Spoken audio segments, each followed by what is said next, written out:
Hey there, pickleball fanatics. This is Matt, your developer for KeepaScore. This is going to be a version 2.0 feature overview, where we are taking a look at the new stuff that we have in KeepaScore. If you're not already familiar with KeepaScore, let's break down the fundamental areas. Of course, we have the player list over here. Over on the opposing side, we have the game list, or all of the games that have been captured. And then in the central area, we have what we call the game capture area. Now, if you're not familiar with KeepaScore uses a unique method of identifying or subgrouping games, and that is via a thing called playgroups. You can see right here that I have a number of icons, and basically these icons are just used in order to capture subgroupings of games. We can see that by using one of our new features in 2.0, which is this icon right here called the Game Switcher. Currently only available in admin mode, I can switch between all of the individual events that all happen on the same day.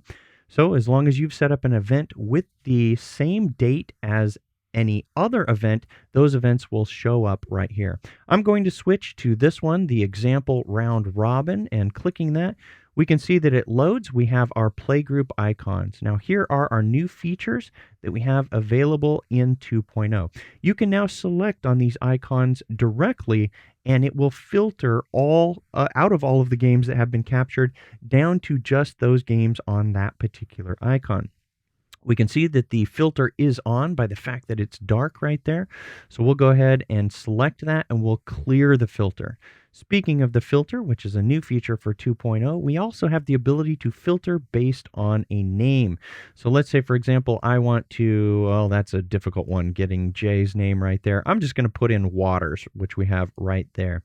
All you have to do is specify, and as long as the word is unique. Now, unfortunately, in Pro Pickleball, if we were to specify Johnson, we have many different ones, but you don't even have to put the full amount. So water right there is just enough. I don't even have to put the S in order to give me all of the GOAT games. Of course, in order for a player to filter the games, they really don't need to do that. We can always get access to a player's games by simply just having that player select on their given name.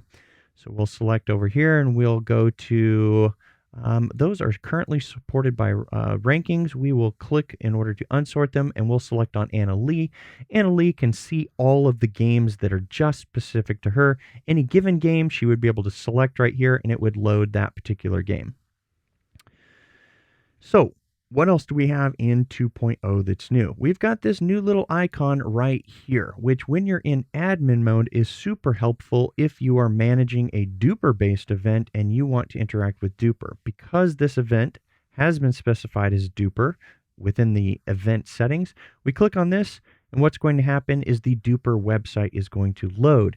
So without having to switch to Safari or another browser, you can directly interact with the duper website right here.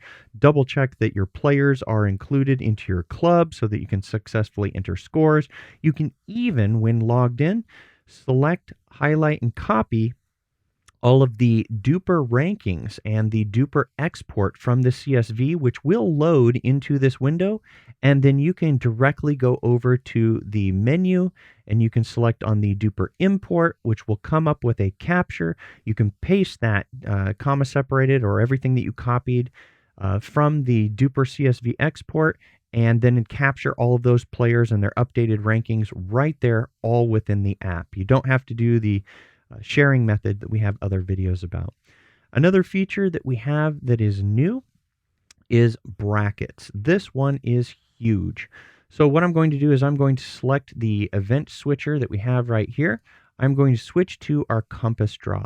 Brackets is a brand new feature in 2.0. And I'd have to say that pretty much the only other major feature in the 2.0 release is the support for teams. So let's take a look at two of those. When it comes to brackets, this is going to be the icon that players can use, and you as well as an admin. There's our bracket icon, and when I click this, you can see that this is going to bring up our bracket. Now this fully supports pinch and zoom. It will show you all of your games as I simulate the pinch and zoom right there, you can see that I can get it really small or I can get it really big. And the great thing is this is fully interactive. As I drag around here, you can move to different parts of larger brackets. Currently in 2.0, we only support sizes of 8 and 16. And this is because you are able to support buys as well. You can see that we've got a buy right here in this particular match, and the buy will cascade through the particular bracket. If you need to see any particular game, you can always select on that game. That game will load. If any player needs to see upcoming games, all they have to do is select on their name, and what they will get is they will get a listing of all of the games that they have played, but up at the top of the list in this particular area right here, they will get a new little representation of games that they are either waiting to play because they're waiting for opponents to finish their games, or games that they are ready to play. So, how do the brackets work? Well, the brackets work based on you setting up teams. So teams is another big feature that we have in KeepaScore, and it works like this. I'm going to go through and create a quick little event here. We'll go to the events. I'm going to create a new event, and I'm going to call this a team event. Now, there are many ways that you can run a team event. One of the currently most popular ones is the MLP style event, where it designates the three types of games of men's, women's, mixed, and then if you have an even number of games, you then go to a tiebreaker or a finals. And MLP happens to call that a dream breaker, which I believe they have trademarked. But you can capture that style of game here in KeepaScore. First off, we know that it's a doubles or a team event. That's great. We are going to increase our team size to a team size of 4 if we are going to play something that simulates an MLP. Of course, you are not limited to 4. If you want to go up to 6, you can do that. If you want to go up to 8, you can play many varieties of team-style games. And it's just up to you. And that 6 can be alternates, or it can be all 6 are going to play, and you're going to play something a little bit different. So let's take a look at what that looks like. Our normal default playgroup icons, there's about 80 of them. We're going to switch to a set of team icons. So here's how this breaks down. You can use any number of these or limit them down to whatever fits your team format. So as I double click and select here, let's pretend that we are playing an MLP style game. Well, let's get rid of these icons. And what we would have is the ones that we need. We have the women's, which is the first pink, the men's, which is the blue shirt, the martini, which represents mixed. And then let's say you were not playing an MLP game. You were playing something where you're throwing in, let's say, a variety game where we can pretend that the die character is going to be used for random. And you're basically going to use a random number generator, and random players play against each other. So with these settings, we can now choose whether or not we want to do best of 3 or best of 5 or just a single game. That's another new feature that we have in 2.0. Previously, we had all of these other features, the ability to play non-event games, which is the ability to allow players, when they're waiting for other matches to complete, to still use KeepaScore to capture, but not have those games captured apply to the statistics. We also had our logos, which was a feature that we added in 1.0. And of course, if this is a duper event, which we're going to go ahead and make this a duper event, right there, we're going to get our reminder to import our duper data, which KeepaScore does support. We can either add our participants here in the actual event, or we can do it within the central game capture area, which is what I prefer to do. So by tapping to load this particular new event, which KeepaScore always only has one event loaded at a time, we can see that we currently have 0 players and 0 games. Down here at the bottom, we are simply going to swipe. Where formerly we had 2, we now have the 4 areas, which introduces us to teams. So we're going to swipe once. This is where we can add our players. We can always filter based on however many. I'm just going to click some random ones. We can filter based on the letter. If we have many more than players than we might expect, let's go ahead and just add a bunch here. We'll get up to 16 players here. just adding all of these pros randomly. I actually should select, let's go ahead and do this a little bit smaller. I'll unselect, we'll deselect some people. We'll go down to 8 players and just create 4 teams because that'll be a lot faster. There we have 8 players. We'll swipe over. You can see that the new feature of create teams. Now what's going to happen is it's going to create the number of teams based on the settings that you have in the event. Because I specified for a team size of 4, when I click create teams, we're going to see that we're going to get just 2, and it's going to allow us to add all of those players. All I have to do is simply select the player, and we have a new feature, auto rename teams. Of course, if you're playing an MLP style, you can use team names if you want to, but you don't have to. If we turn on that auto rename, then what happens is as we add players, it will simply name them based on their last name. So the plus icon right here is what allows us to add team members. We simply select, let's add Jeff and Pablo, and you can see that the list is actually growing smaller as we add players. KeepaScore intentionally tries to make it such that you are not able to add any more than you designate according to the event. And there it is right there. The auto rename, you can see, has named this team Barr, Burr, Tellez, and Warnick. So we'll select and give our teams. You can also see that our indication right here tells us which players have been assigned. And we also have, in the rare case where there is accidental duplicate assignments, a red icon if a player has been assigned to multiple teams. And we try not to allow that. Also note that you have in the format and in the teams, you're going to have a reset option. If for some reason you need to reset things, provided that no games have been captured as of the event, you can always reset. Let's assign our other players here.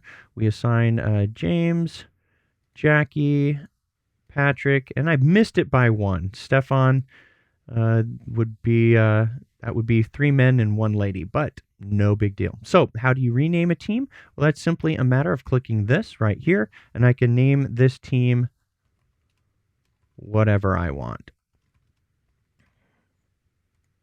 Also note that when you, if you want to go back to names, you can just click that last names right there, and it will use all of their last names, again, just like the auto renames does. Be aware that you need to turn off the auto rename, because if it is on and you do give it a name of whatever, and we continue, if the auto rename is turned on down here, then what we're going to have is a problem wherein when we make a selection on a team and we come back to this team, you're going to see that it just took away my name of whatever. So make sure that you choose whether or not you want that auto rename or whether you're going to use names. Also note that you're able to have a bye as a team. You are also able to, when it is a ranked event, in this particular case, it's a duper event, you are able to reorder based on the rank of the team, which we can see in this case is right here. We've got a 23.61 versus a 25.06, and you're also able to add teams. In this particular case, adding a team wouldn't necessarily make sense, but I am also able to reseed these teams by using that value right there. Provided there are no games, I can move this bye to my number 3 position.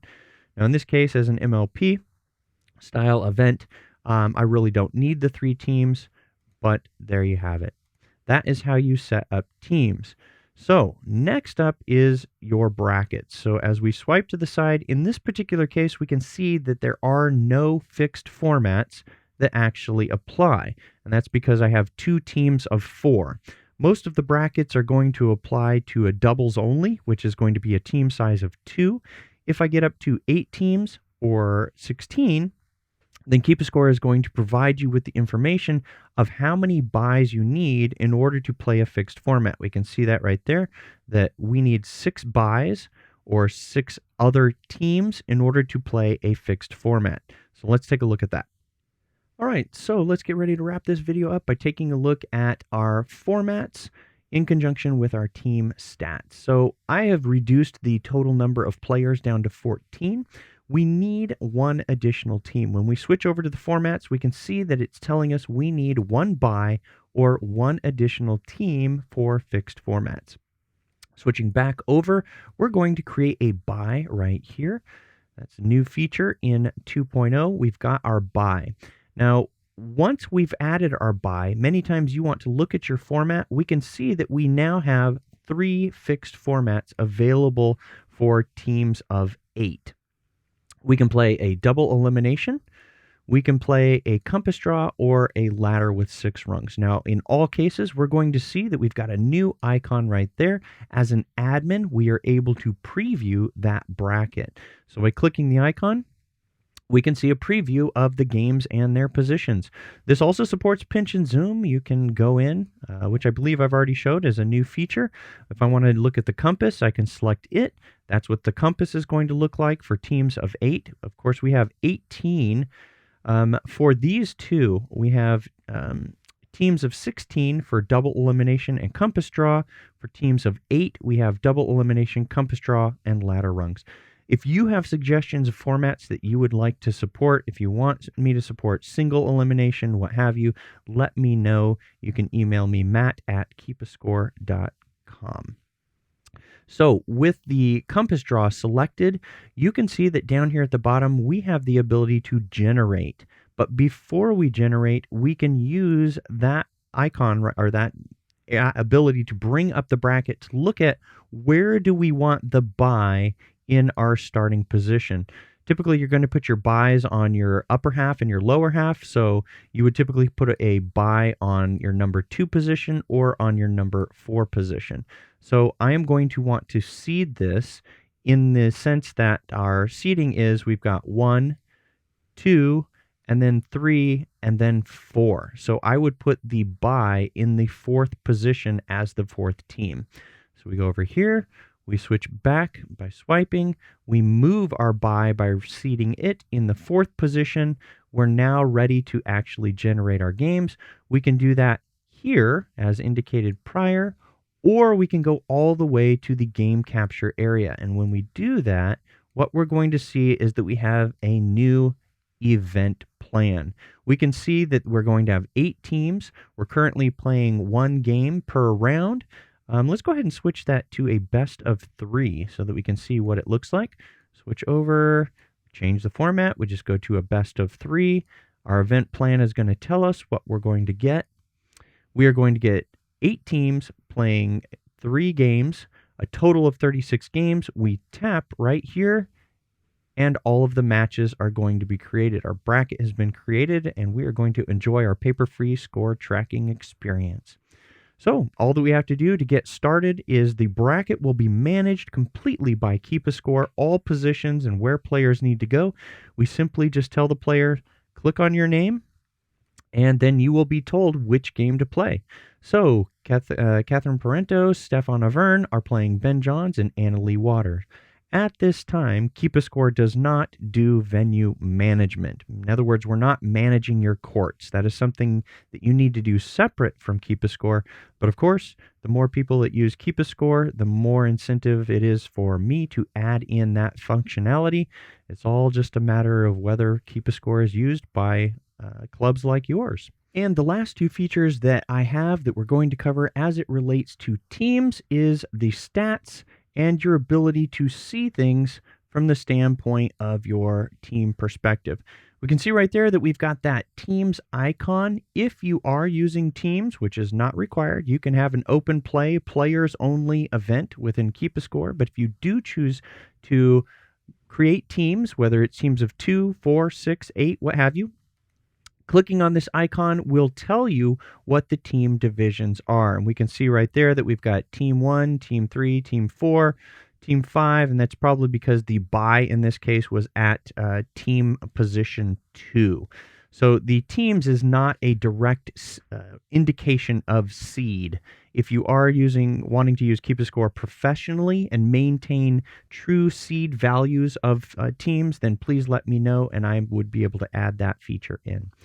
Stats is going to be something that you're interested in if you are going to be playing teams. And we can see when we click right here, what we formerly had was player stats, which we still have, but the new feature is now teams. So when we select on our team stats, we are going to have the ability to see how many of the games played, games won, games lost, game points, and a new feature is the average number of points per game.